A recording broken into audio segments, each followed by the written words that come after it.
Hi guys, so what we're going to do tonight is cook a wonderful hanger steak that we've got from Corey's on the farm. What I want you to take note of is these fibres that run through the beef. So once we cook this later on, we're going to actually cut across the fibres, and that's going to make it a lot more tender for us whenever we come to eat it. So we've got a barbecue set up here for 2-zone cooking. We've got our direct heat and our indirect heat.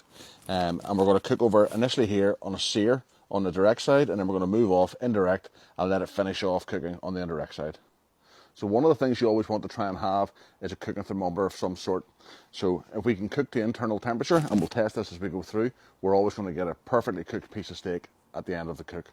What we're looking for this hanger steak is an internal temperature of somewhere between 49 and 52 degrees Celsius. We're going to start off with a little bit of Sucklebuster's rub, so there's a bit of salt, pepper, garlic, that type of stuff, all over liberally over the top of the hanger steak. Okay, so we've got the steak perfectly seasoned. It's been out of the fridge now for a good sort of 30-40 minutes, come up to room temperature.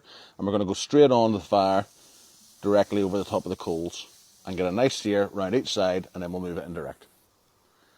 Okay, so we've got a nice sear going all over the outside of the hanger steak. We're going to move it now indirect, just checking the temperature.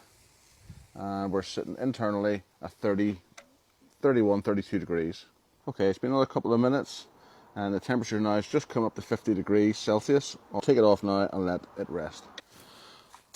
Okay, so we've got the little hanger steak off here. We're going to let it rest. I've put it on top of a little pan on a wire baking sheet. And all we're doing is lifting it up, so if any juices do come off, they're going to fall down. We've been working hard on this nice crust on the outside of the steak. We want to try and maintain that. So we want to let this sit and rest for at least a third of its overall cooking time. The steak has been on the grill here for just under 10 minutes in total.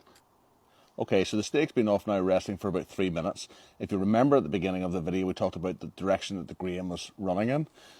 So the grain's running in this direction, and what we're going to do is slice across the grain to give us a nice tender piece of steak. So I'll just start slicing in, and we're looking for a nice pinkness on the inside.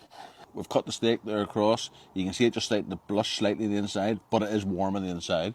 So because we're going to make a little bit of finger food with this here, it's perfect served medium rare.